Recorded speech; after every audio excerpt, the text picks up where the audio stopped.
How's everyone doing? How you all doing? Hi guys. Hi Boone. How you doing?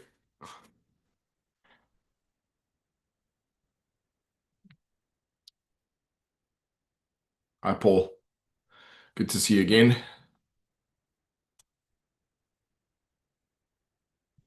Good. Yeah, good. I am. Thank you very much. Yeah, I slept.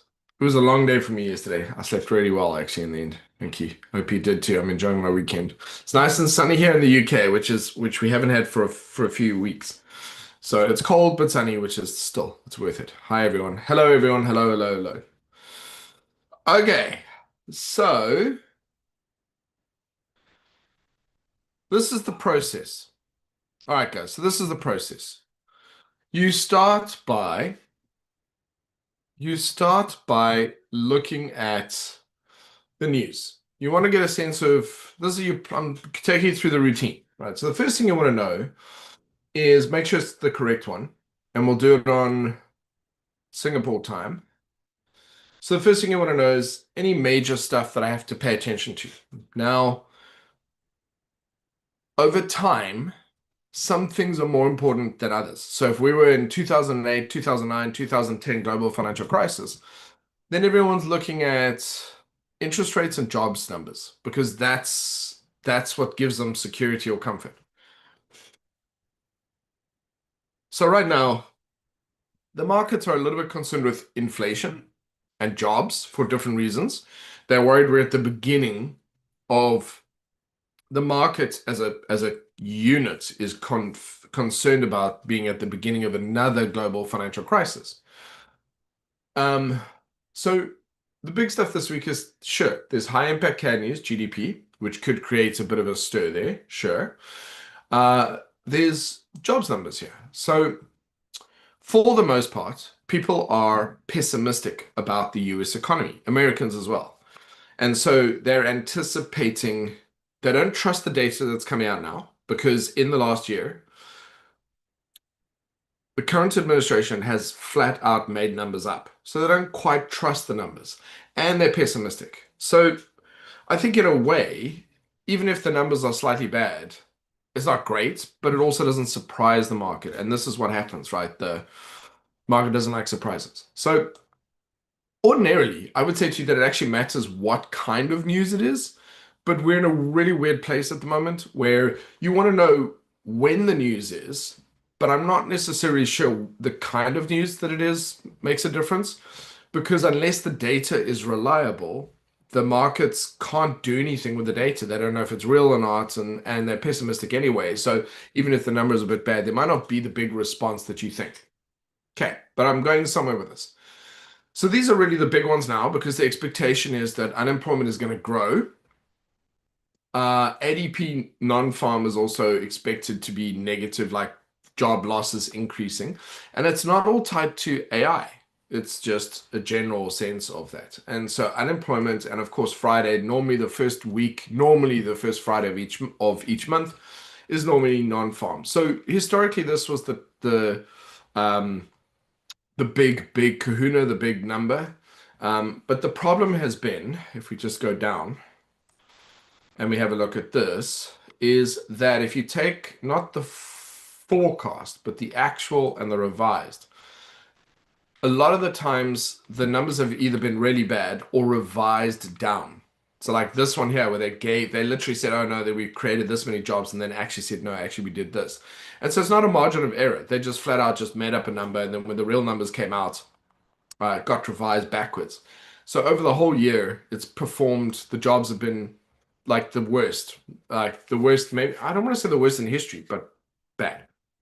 Anyway, so just to bring you to this now, the other thing you need to be aware of is that the petrodollar. So this is how it works, right? So if I haven't told you guys this, it's good to know. So basically, because the US dollar is the world's global reserve currency, one of the things that happens when that happens, whoever is the global reserve currency, is generally all commodities tend to get priced in that. So gold crude oil, pork bellies, orange juice, all cocoa, coffee, all priced in US dollars. So what happens is, if you're panicking about petrol and fuel now, and you're buying it as you're a country, you've got to buy it. You end up paying. You have to pay for it in US dollars. So because you're paying for it, you're buying it in US dollars. The US dollar is strengthening. So everybody's expecting the US dollar to weaken, but right now there's a bit of a crisis, a global energy crisis, which is causing countries to buy oil as much as they can. It's causing the cost of oil to go up, and so US dollar is strengthening on the back of that. Okay, so despite what you might think about why all these other reasons are that the US dollar should weaken, I'm giving a reason why the US dollar should strengthen, and it's predominantly because of this current war, which is unlikely to go away anytime soon. So the first thing we'll do here, let's go to our weekly. We'll just do it here. We'll do it as a group. We will, let me just find the right template here. I've got too many templates. Is it this one? No. Price action? No. This one? No. This one? Yeah, that'll do. That'll do. Okay, so the RSI and the MACD are just there for double confirmation for now. And we'll just run through everything. So the first thing we want to do, guys, is get a sense of what's going on with the US dollar, right? It's still the biggest cog in the system. It could still be that way for the next 20, 30 years. Could take a while to, like, it doesn't just change in 3 or 4 years. It could take 10 or 20 years because it's a huge amount of effort. It's like Brexit. It's so many people and businesses and economies have built themselves on top of all of this stuff. And to change over, it's like changing operating systems, if that makes sense. No slides visible. Hold on. When you say no slides are visible, you can see my chart, right? Just double checking, Roberto. Okay. Excuse me. Okay, cool. No charts. Okay, Roberto, I'll stop sharing and share again, but I'm getting confirmation from people that they can see it. Let's just go have a look. So I'm now sharing my charts again. If you can't see them now, it might be something on your side, possibly.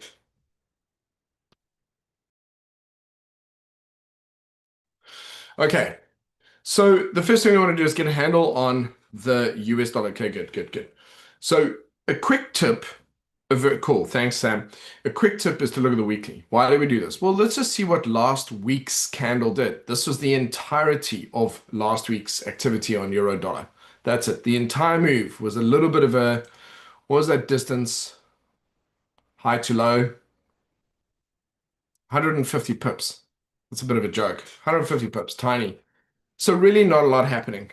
And when you go to the monthly, the relationship, the correlation between time from the 15-minute to the 1 hour to the daily to the weekly and price is not linear, guys.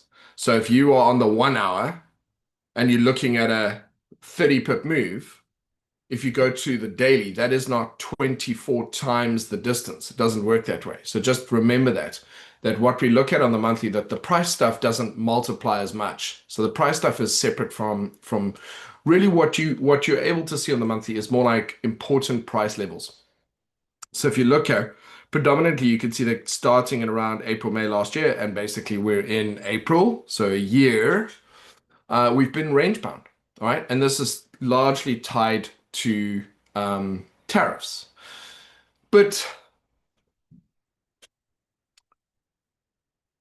it's largely tied to tariffs, but also like it's spreading, contagion. It's spreading into other stuff now. The war has now impacted energy. And in between the two, all of the trade deals and all the tariffs have also started to impact the stock market. So it's like this contagion that's impacting a lot of different things. And all it's really kind of doing is strangling it.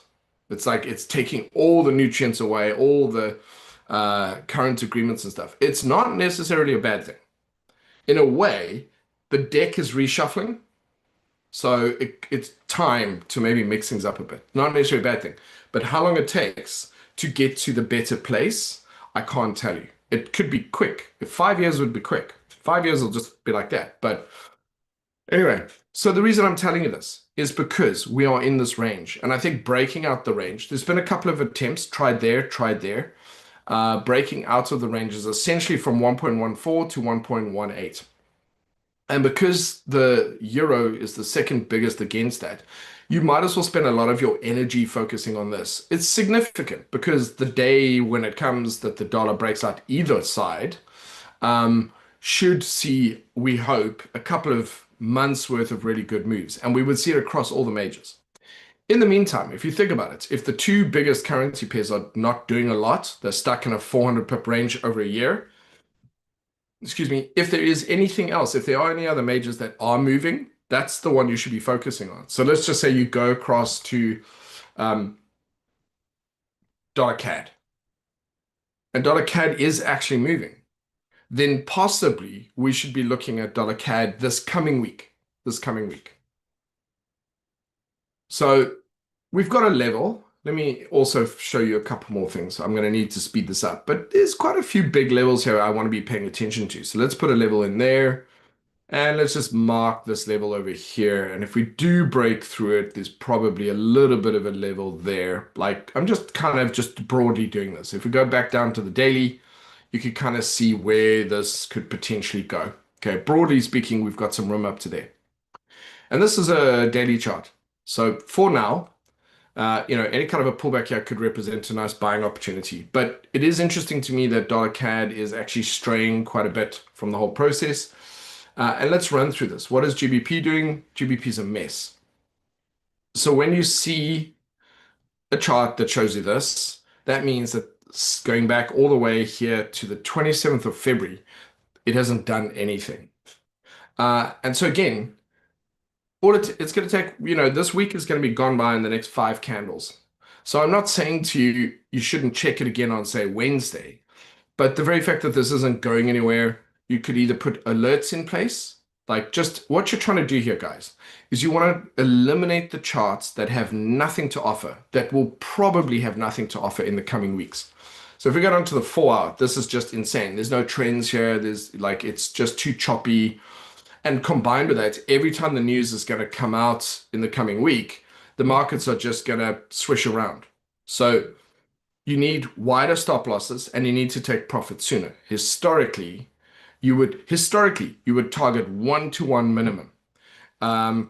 Ideally 2-to-1 or 3-to-1. That would be normal. Now it's stupid. It's like half to one. So in other words, you will risk 1% to make 0.5%. But your odds actually go up. Your win rate is actually much higher. So the markets are very loath to do much of a change. They're not doing a lot of that, just to be aware. Okay, so euro dollars not really expected to do too much. Cable, GBP not really doing very much. We go to Aussie. Aussie's breaking down quite a bit. And when you look at it, if you get that perspective, it kind of makes sense. When you look at it from a monthly perspective, it's actually, I like this. I still think we should be keeping an eye on it. I'm not saying it's fantastic. I'm just saying that you can see it broke through a resistance level, came up to the next level, and it's coming back down. So this week, what would I be doing? I would be monitoring. I'd be monitoring this area for potential buy opportunities. So what would that look like? It would be a nice bullish candle like that would form here, and then it would continue up to there. So Aussie dollar, US dollar would be the first one on my watch list. And again, guys, the probabilities of stuff now, because the potential for every other day to have some kind of a tweet that comes out that disrupts the market, which is not normal, by the way. You have to prepare for that. So just for the time being, consider this kind of like combat trading. You have to take profits sooner. You should be risking less per trade. I think if you're not risking 0.5%, if you're risking 1%, I think you should drop it down to 0.5%, unless you have a very good reason to keep it above that. And then I think you should aggressively be taking money off the table. It's not forever, but it is until some of the trends start to return. So Aussie dollar sits on my list as a potential buy opportunity here, which would be Monday or Tuesday. And as soon as it starts going in my favor and I'm 0.5% up, I'm going to take a bit of money off the table. So what you're really, guys, what you're always trying to do, remember, is it's not just about making money, it's about not losing money. Having a whole lot of really good trades is meaningless if you've also taken a lot of really bad trades because you just keep giving stuff back. And the problem with bad trades is that's like poison. Enough bad trades and you start to lose your love for trading and you don't understand why you're doing it and it starts to mess with your head. So actually, in a way, even if you're making very, very small profits, but you're not having losses, you are still in an emotionally better place. Does that make sense? So in many ways, now during combat trading season or whatever the hell is going on, you really have to protect your mindset more than normal. And if you do all those things, if you do all of those things, if you prepare for war and plan for peace, it's not actually ridiculous to use that terminology because it helps everyone understand what we're going through at the moment. I'm not really a fan of Kiwi dollar so much, a little bit too choppy. Dollar yen is very interesting. Now, on the off chance that some of you don't know this, okay, there's some very key levels here. So there's 160 where it is, and there's 158. Now, that's not really the thing, but how much history do we have here? We don't have enough history. Okay, give me a second.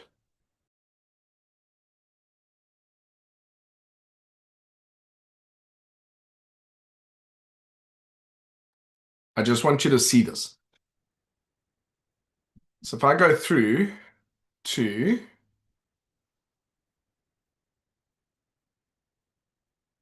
here,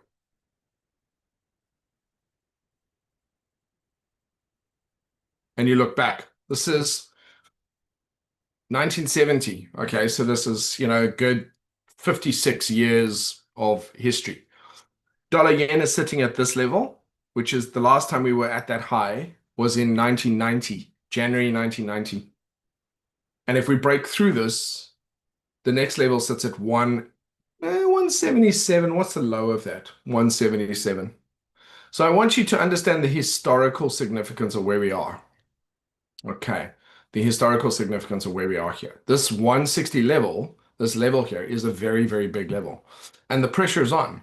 Does it mean that we're definitely going to go to it or definitely going to be rejected? We just have to see. It is one of those ones where you need to understand the 160 level is quite significant. And you need to understand that Bank of Japan is watching this heavily because that's massively significant. That's not really where they wanted to go, but it might end up going that way. And the problem when something like that happens, when the market pushes it that way, because the market can always go higher or lower than you think it can, is the Bank of Japan might then have to start taking action. So why am I telling this? Well, because if this wasn't the case, this would absolutely be on my watch list. This is a great, great, great chart to trade. It's got a nice uptrend. It's got a definite direction, and it's backed by fundamentals. We know that the low interest rates on the Bank of... Do you find this interesting? Do you want me to tell you this stuff, or is this not, you need to let me know it's not relevant to you. Okay. Hi, Patricia. Okay. So, guys, central banks around the world have different interest rates. Now, Japan famously has incredibly low interest rates. So what happened was, if you are a wealthy person, you're a wealthy American, just bear with me. So you're a wealthy American. So what you normally would do is you have your dollars that you make from your money, from your wealth, and so you buy stocks, you invest your money. However, I don't know why I did that.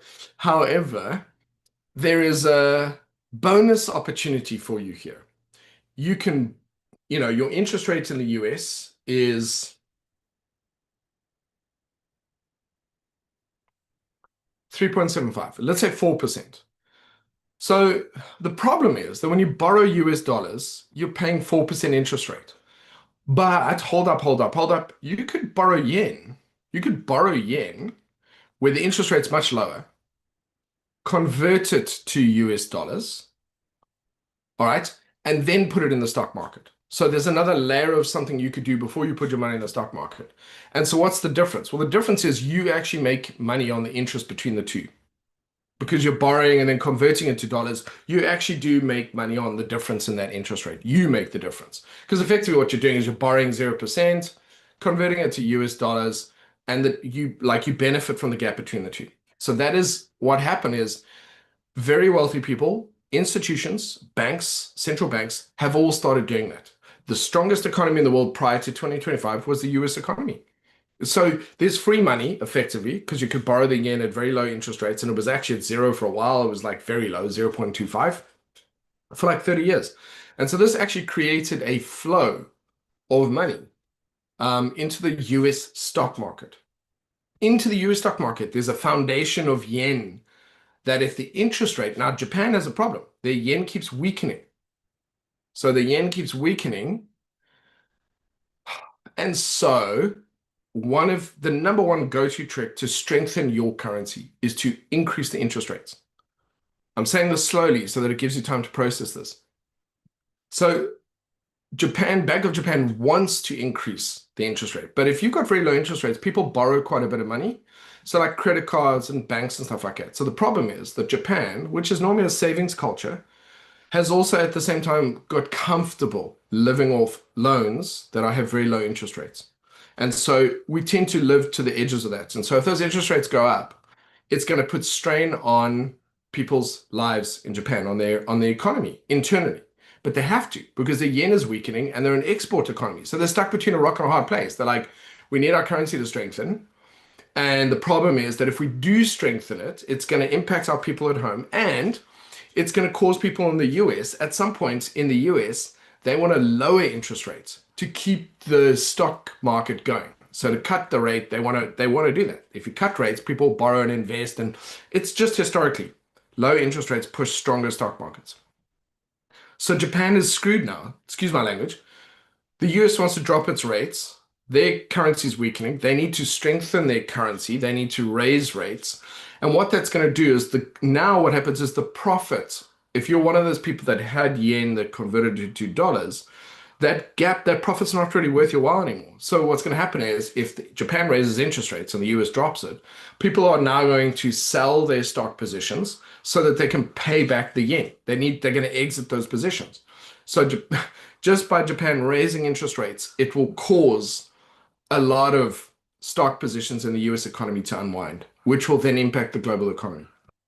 So there we go.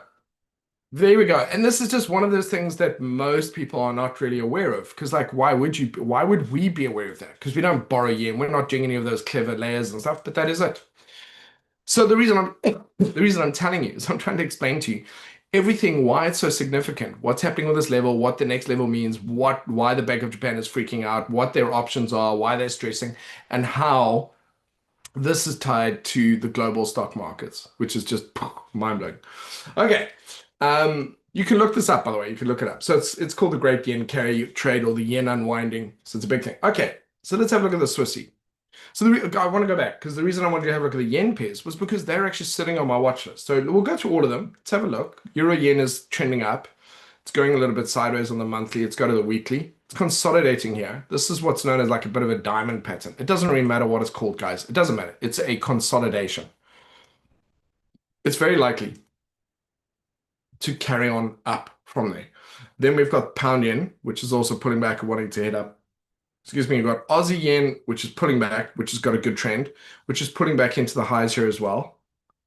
So you can imagine that this is a really good place this week for the yen pairs to start going up. So this is why they should be on your watch list.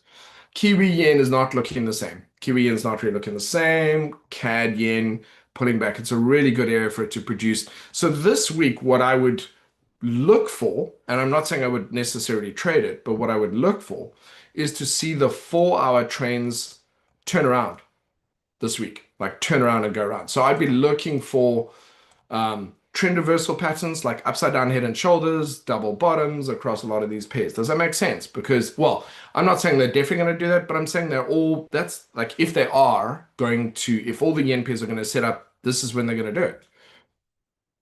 Swiss yen as well, not really looking, it looks a bit more range bound. But that's it. So we've got those pairs. Sing yen, I don't know why it doesn't look quite right here. But anyway, so Sing yen as well also looking at. So that's something that could be of interest. Those are the yen crosses. Right, let's carry on. Dollar CAD, I was saying, is got a bit of a level, but this could be something that could be looking good. Any kind of a pullback and carrying on. Yesterday, I spoke to guys about how do you determine if something is overextended. Okay, and this is, by the way, is a curse that we all have to live with. So if the market is trending up like this, those are your cycles. At some point, you know, it becomes relatively overextended. So this is obviously overextended because if you look at the previous cycles, that's a much bigger move.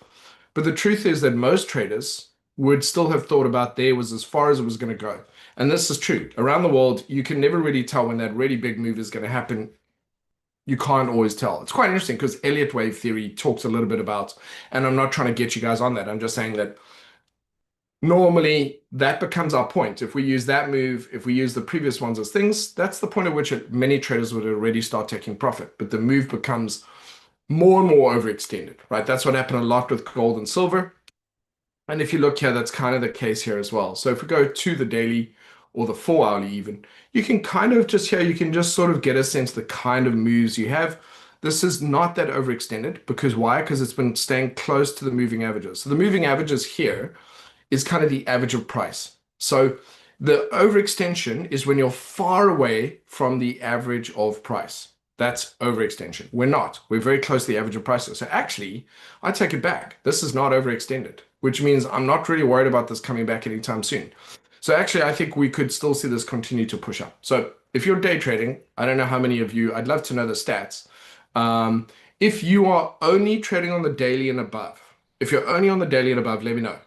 So not for those of you doing both. If you are strictly only trading the daily chart and above, let me know. Or just the daily chart. So if you're not trading during the day or lower time frames, let me know here. I want to get a sense of that. How many of you there are, so I can weigh it up. If you're doing both, stay quiet. But if you're doing just daily, let me know. Okay, dollar Sing is climbing up at the moment. So just to quickly have a look. Okay.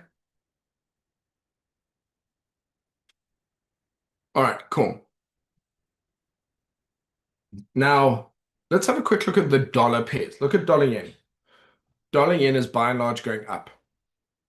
Dollar Swissy is going up. Dollar CAD is going up. Dollar Sing is going up. It's also in an uptrend. So all those dollar pairs are looking bullish. That basically implies that the dollar right now is looking quite strong. It's looking quite strong. Look at Aussie dollar, it's going down a bit at the moment. Kiwi dollar potentially going down. So guys, I think that it's realistic. I think it's realistic to potentially this week in the coming 4 or 5 candles to expect a stronger dollar. To expect a stronger dollar. Don't worry about the jobs news. I've seen good jobs reports and bad jobs reports and a stronger dollar and a weaker dollar. So it's not correlated, not the way you would think. You could get a fantastic jobs report and see the dollar tank. You could get a terrible jobs report and see the dollar go up. Like it's just, it isn't tied to that. You would think it is, but right now there's other stuff driving the dollar, all right? So it won't necessarily change it. Okay, so long story short, we're expecting a stronger dollar this week. Like that's our plan A. That's our plan A. All right, let's have a look at gold and silver quickly. So the problem here is it is overextended to the downside on the daily. That's a big drop, and it's kind of consolidating close to the moving averages. When we go to the weekly, we are still forming potentially a bit of a bullish candle. We haven't really broken the low here. We have kind of broken this low here, and we do effectively have a level of support and resistance. So this is a bit of a tricky one because it implies that actually, if you look at it here, gold is actually still quite bullish. And it's pulled back here on the monthly. So it's kind of as though it's selling off. And from a Fibonacci, let's have a look and see what that says from a Fibonacci perspective. So if you do it from here to here, we've kind of pulled back almost to a 382. There we go.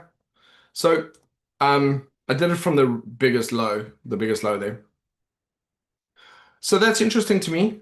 I don't think gold is a really great thing to trade right now. What I would do, I did say to my guys yesterday, I would keep an eye on the general kind of look here and see if we end up breaking above this. And also, most importantly, this could be forming, excuse me, this could be forming a bullish ascending triangle. Keep an eye out on that. Series of high lows. This could end up leading to a expansive move to the upside. Could happen this week.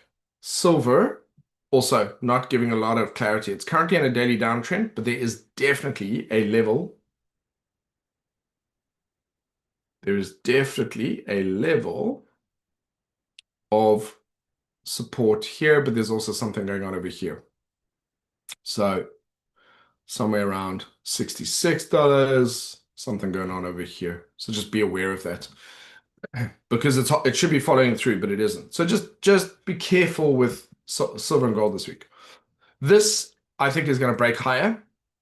Okay. Um, Iran is holding everybody's testicles in their hand, without a doubt, and they've made it very clear that they didn't ask for this war and that the US is, and I honestly, I can't tell you that I expect the US to do the smart thing.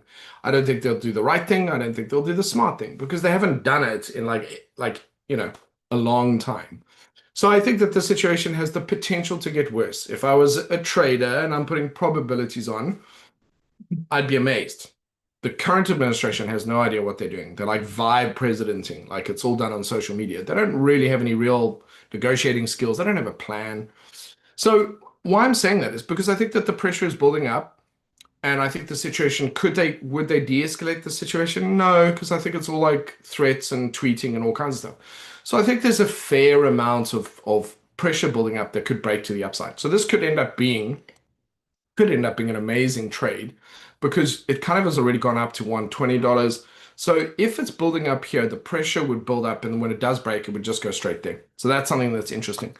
Yes, I still think stagflation is a valid concern. Okay, guys, so what is stagflation? Stagflation is when your economy isn't really growing in terms of jobs, but the cost of goods is still going up. It's horrible. It's not supposed to happen. That I'm oversimplifying, but that's essentially it. So yeah, inflation. Look, inflation can come about as a result of a couple of different things. This is for everyone. Normally, inflation would only occur because there's a shortage of things. So the prices are normal, but because we're struggling to get milk or toilet paper or various things, the cost goes up because there's a demand. There's a shortage of supply and demand takes over. So they pay more to get it. But during COVID, I know this sounds ridiculous, but during COVID, people didn't travel, they weren't putting fuel in their cars, they weren't going on holiday, they weren't going to the shops, and actually spending shrunk. Like, not on purpose, but just people weren't doing anything and everything was uncertain, so they just didn't spend as much. So what happened was there were supply chain issues, legitimate supply chain issues, sure. And so corporations, you must understand that corporations go through phases of being extra greedy. Like if they're making a ton of money, it's hard for them not to do it. And so during COVID, they did quite well because they got government bailouts for the most part. Plus, they still managed to up their prices because they could argue that there was a supply chain demand. Then what happened when COVID started to come undone, or in other words, when the kind of flow of things started to go back to normal, they worked out that people had all these savings. And so what they decided to do was not drop their prices. There wasn't anyone who brought their prices back down after COVID, really.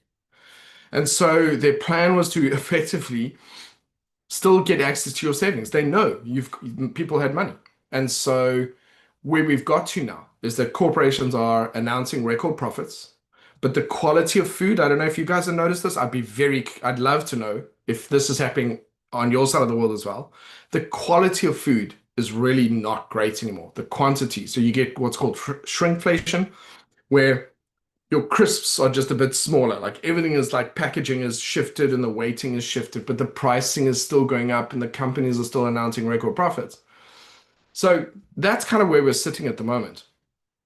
And so it's not sustainable. It's not sustainable. Eventually, things are going to be too expensive. But now the inflation is coming from corporate greed.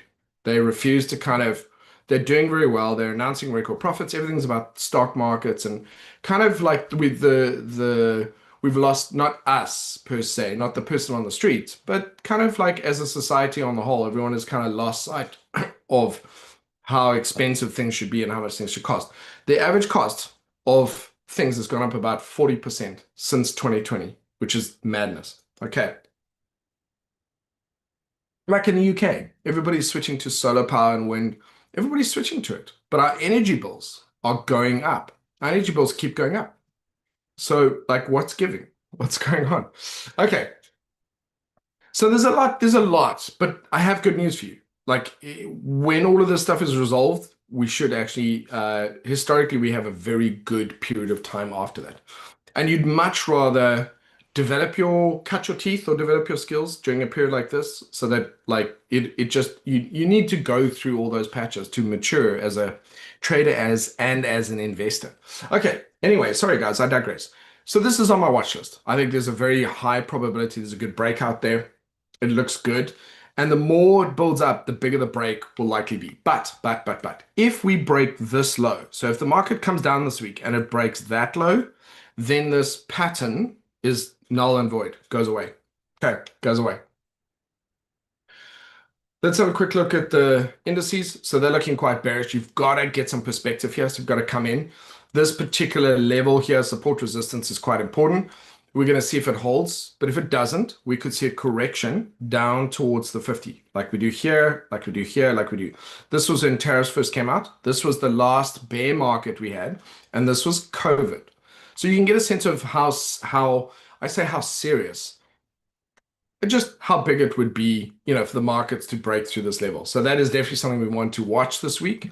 It's coming down here. We got to see how it walks. So this week will be, I don't want to say historic, but it will be significant. If, on the other hand, we break upward through here, we break this high, then the market is likely slowing down. So you really want to, I don't think you want to participate in the market. Or if you do, you really want to make sure you've got stop losses and taking profit. Like guys, as a mentor, now is not the time to trade without a stop loss. You can widen it if you want, but don't trade without it. Because now is the time when the most black swan type of stuff will happen. And if you've been like, oh, I have a mental stop loss and I have that, now's the time you really don't kind of want to do that. Okay, let me explain why. Let me give an example, real world example. I'm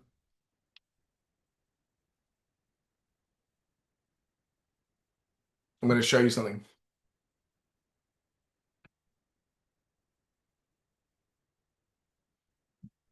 So in 2015, here, okay, so long story short, Switzerland has its own problems. Switzerland has its own problems where its currency keeps getting stronger. They're generally politically stable. They are a safe haven for wealth. And so the currency next to the US dollar back then, the yen and the currency were the next safe haven currencies. Excuse me. And so somebody inside the Swiss National Bank, the SNB, was actually buying that. There's some story behind it. I need to find it.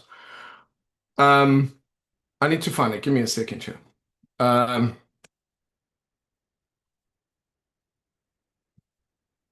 I'm just going to ask Perplexity. Back in 2007 up until 2015, there was somebody in the Swiss National Bank in the SNB or a group of people that were actively trading against the Swiss franc. There was some story behind that. Can you find out what that is and tell me? Let's see what it comes up with. Point is, the currency kept strengthening, and it turned out that somebody inside the Swiss National Bank was accidentally on the wrong side of that trade. There was some.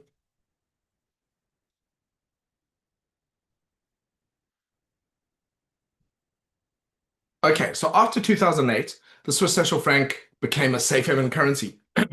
Anyway, there was just something happening. There was some story behind it. Okay, anyhow, the point is, the Swiss National Bank didn't want it to strengthen too much. So they started pushing back. They started intervening. They kept pushing back. And they said to people, look, 1.2 is our floor. 1.2 is our floor. Don't test us. Do not test us. And every time the market would come down, they push it back. So traders left the markets. You can see the difference here between a layer of speculation and then all the speculators go away, which means that all you're seeing here is just transactions that have to happen. Tourists exchanging money, businesses doing stuff, but there's no additional investing or trading activity on the currency. Anyway, but it turned out they had to keep propping it up and the pressure kept coming down and they were spending like billions propping it up. So one day they decided to just depeg it. They literally just said, we're not, they didn't tell anyone. They just disconnected it. And I was sitting at my desk and I had a pound QB position open. And the pound QE, suddenly all the charts just went nuts. We were like, everyone was like, what the hell is going on? And what happened was the spreads widened. So like your spreads went from like 3 pips to 300 pips. So my pound QB position price wise was massively in profit, like ridiculously, like 10% in profit. But the spreads had widened so much, I was a negative drawdown. It didn't make sense. I was like 3% drawdown. That's how wide the spreads got. So they broke the currency market. So the reason I'm telling you this is imagine you are like, well, I don't have a stop loss. I'll be at my desk, and if anything happens, I'll just close out my position.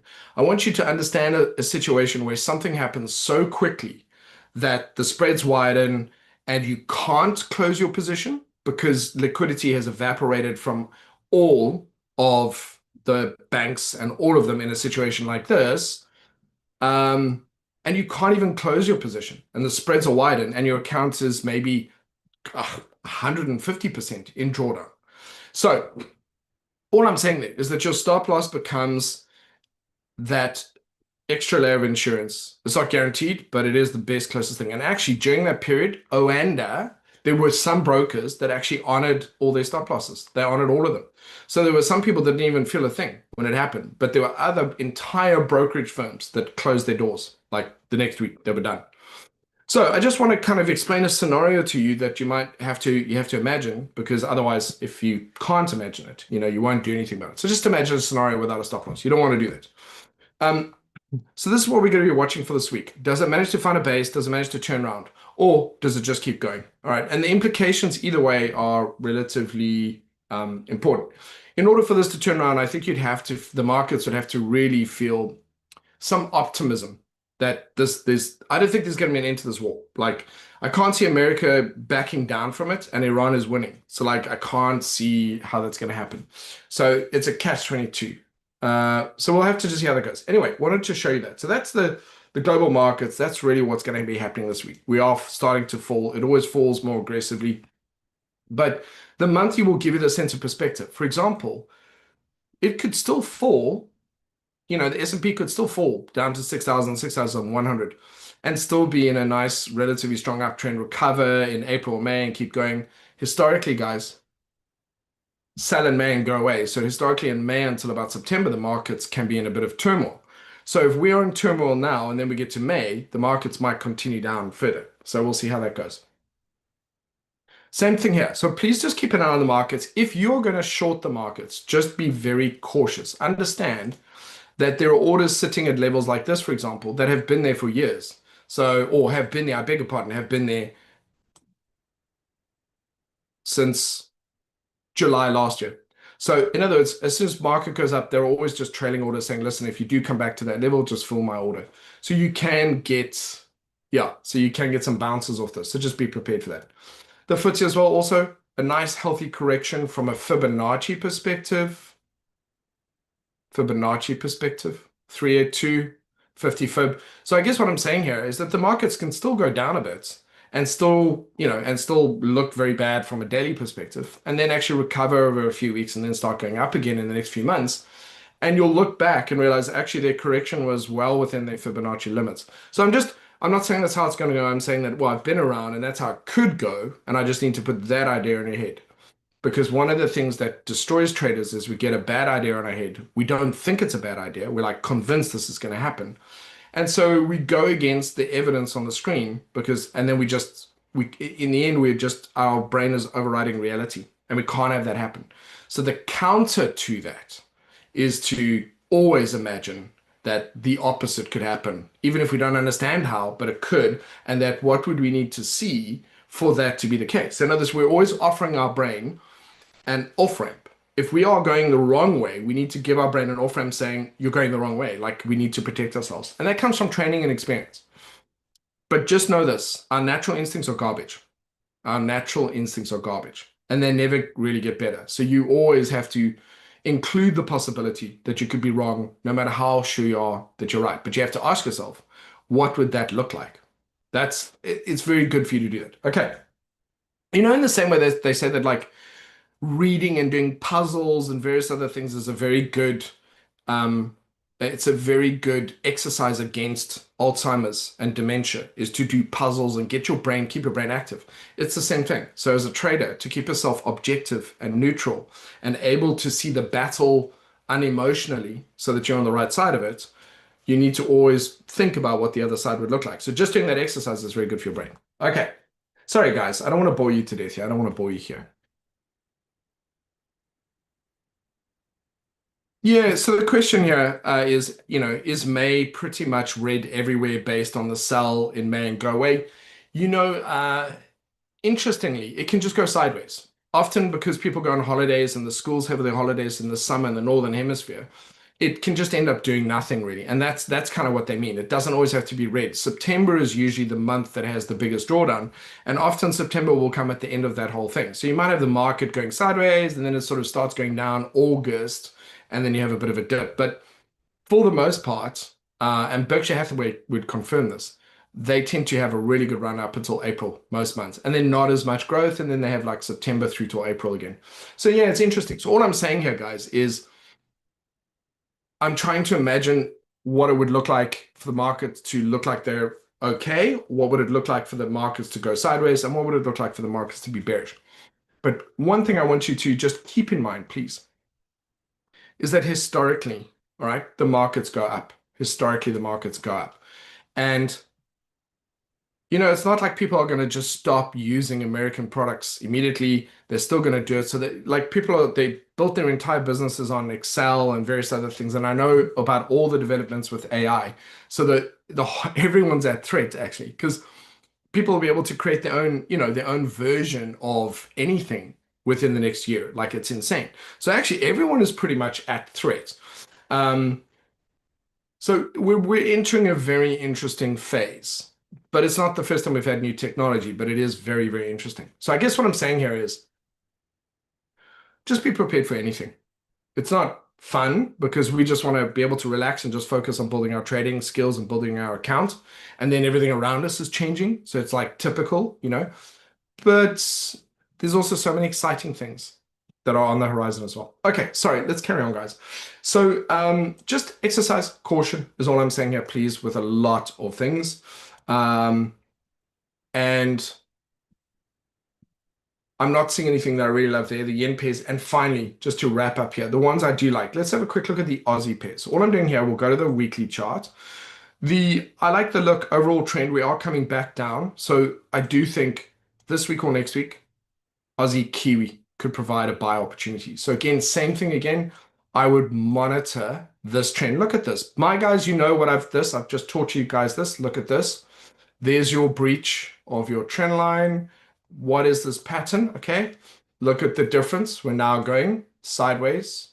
So what are we looking for? We're looking for a break above and a move. Okay. So we're looking for this. Now, it could do this the whole week. And then next week, go and do it. But that's what we're looking for. Okay. So Aussie Kiwi is on my watch list. Aussie Swissie is kind of in the same place, but it's very choppy and messy. Aussie CAD. But keep an eye on these. But Aussie Kiwi is actually one of the best ones there. Aussie Sing as well. So Aussie Sing, if I come down here, it's starting to slow down. But it might not be this week, it might be next week. Okay. CAD Swissie's on my list for the same reason. Go here to the weekly. This is potentially, it's quite funny because I actually thought there was a setup happening here. Got a bit of money here, gave it a bit back on this one, but a bigger picture one, it's still the same thing. This is still doing the same thing. You've got your bullish divergence, and again, this is a weekly chart, so this could take a while, but I am looking for this to happen. So one more thing about this is that would be CAD Swissie and Aussie Swissie. What did we say? No, it's fine. But let's look at the Swissie pairs and then we're done. So we have Euro Swissie Let's just look at it from a weekly perspective. Not really seeing anything here. Nice downtrend break, level of support that could well become resistance. So there may end up being this week a reversal here. Might be. Pound Susi is trying to turn around. So it's trying, but a bullish divergence starting to creep in here. Why do I say that? Lower lows, higher lows, kind of getting a little bit flat. Bet you if we go to the daily, we'll see it. Go to the daily, and you have for there to there, it's kind of starting to go a bit flat. Okay, never mind. So not pound Swissy, Aussie Swissy. What about Kiwi Swissy? No. Okay, forget about it. I thought the Swissy pairs were going to start to look a little bit bullish. I thought they were, so maybe dollar Swissy is the one to go with. So to recap, guys, so far, at least for if we're going to go from where we are now, potentially to where we are here, we could still see a dollar strengthening this part of the week. We've got jobs numbers on Friday. So Friday, my recommendation is you don't trade. Or whatever trades you got open, you look to take some profit, get your stop losses to break even if you can, and psychologically prepare yourself that when the news comes out, it might stop you out of a trade. Just get used to that process. I think the yen pairs are very interesting to watch as well. Some of the crosses would be my preferred trades to the upside, and cautiously bearish on the indices. Gold and silver, we'd have a look at. Crude oil, I think, is one of the really good contenders for a move to the upside. I think that is probably one of your better trades this coming week. As I said, stronger dollar.